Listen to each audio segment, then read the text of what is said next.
Ngiyabingelela ngabisilo ngizona ngibingelela nonke umzansi wonke iSouth Africa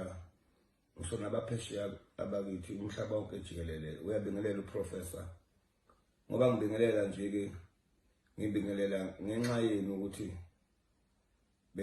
bengibuzile izolo ukuthi ngenze njani ngengcinga engenayo so ama comment ayasho ukuthi yena angikwazi ukuthi ngingene ngilekelele ngizamile ukuthi ngixhumane noNdlovu uNdlovu wangibekela nje ukuthi no uselithathile vele isinyathelo sokuthi akwazi ukuthi yena amise iSong of the Year ngenxa inkinga abhekene nazo angibikele zona ukuthi ngingamcela mina last year ukuthi awithdraw ikhulunywe ngaphandle kwecourt so ngase ngiphuma mina vele ngoba bengaziqhubeka so uthi ke nakise futhi abazange babuye kuyena baka SABC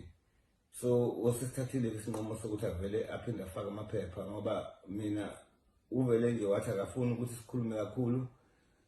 into ayenzile wathi ena nanka amaphepha 3 seconds awu vele senesithathile ingoma ngoba lamaphepha engwaphethe awabamele ukumisa ingoma iSong of the Year ngokuthi ke uyachaza ke ngendlela achaze ngayo ukuthi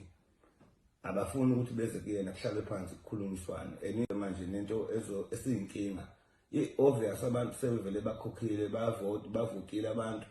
enangazi izimali zabantu zizobuyela kanjani still uNdlovu maya ukuthi ababuyi kuye bezehlise bekhulumisane naye ngoba inhloso yami mina ukuthi sakhe isizwe sibumba abantu imanagement ngiyicela ya SABC itshengise ukuba strong kakhulu ukuthi ikwazi ukuthi iqede lento iqede lomsindo ngoba umsindo uzoba mkhulu kakhulu and ukhozi ngiyacela namanje ngoba ngiyazi ukuthi imanagement yakhona iyangibona ukuthi bafowethu zamani ukuthi ena ukuthi nizokwethembeka nomsakazo omkhulu kabi sengithanda singlalela nje iSouth Africa yonke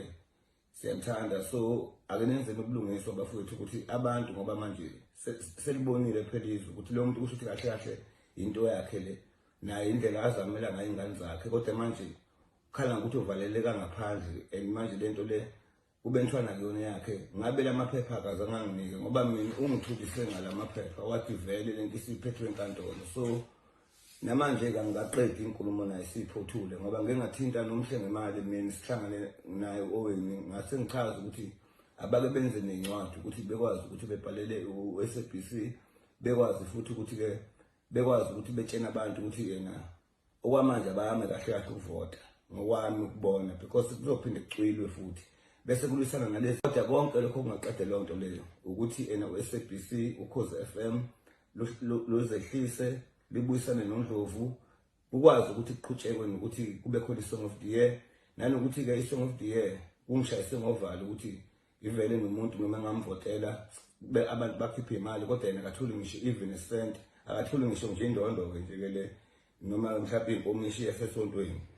nanokuthi ke cha bafowethu ke nganza ukuthi uprofessor 3 seconds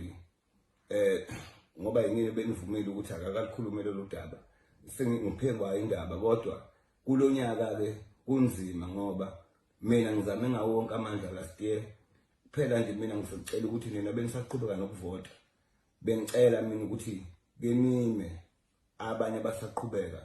until kuze kusolveke le ndaba yokuthi babuye behlale phansi oweni no SABC belungisa indaba yabo because vele mina ngikhulumela kina ngoba silahlekelwe manje sikhiphe imali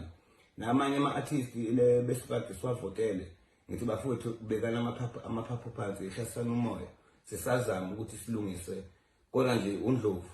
uthe nje lento le kuze izolunga abazehlise abaphathi bethu bakwa SABC nabaphathi bokhozi bafowethu akufuneki ukuthi siphakame asehleleni ngezansi nixhumane benisebenza naye nifana manje le Song of the Year iyakhomba ukuthi inkinga lapha kuyindoda lena okuthiwa Oweni Oweni ke nonke bengifisa ukuthi ningamlwisi futhi ke uOweni ngeke ngisamgqilaza kodwa into engizoyenza ukuthi sikwazi ukuthi abaphathi laba bokhozi SABC abaxhumane nathi mabefuna ukuphepha nanokuthi mabefuna ukuthi lento iphatheke kahle ingabhimbi manje le kwaye izobhimba bona uma bengafuni ukuthi bafike kuthina sikhulumisane sikwazi ukuthi emphakathini sokubuyela sithini kubantu ngoba asikabi kunayo indlela yokuthi sokubuyela sithini kodwa imali zonke afuna imali professor efuna imali yokuthi ayibuyele imali yabantu bafuthi ukuze kuzoba nokulungiswa eSouth Africa simthandi futhi uyabonga udokotela uprofessor ngithi good night kwabalele ngithi inkosi nibusise ngifisela uKhisimuzi omnandi nehappy new year nani nonke mabhinqa nani namanye ama-artist phela ngiyithanda nje ukuthi phela lezi zamabhinqa ngithi niyazi ukuthi sixhumana njalo nazo sinokuthi sihlale ndawonye sihlalele nje sibusele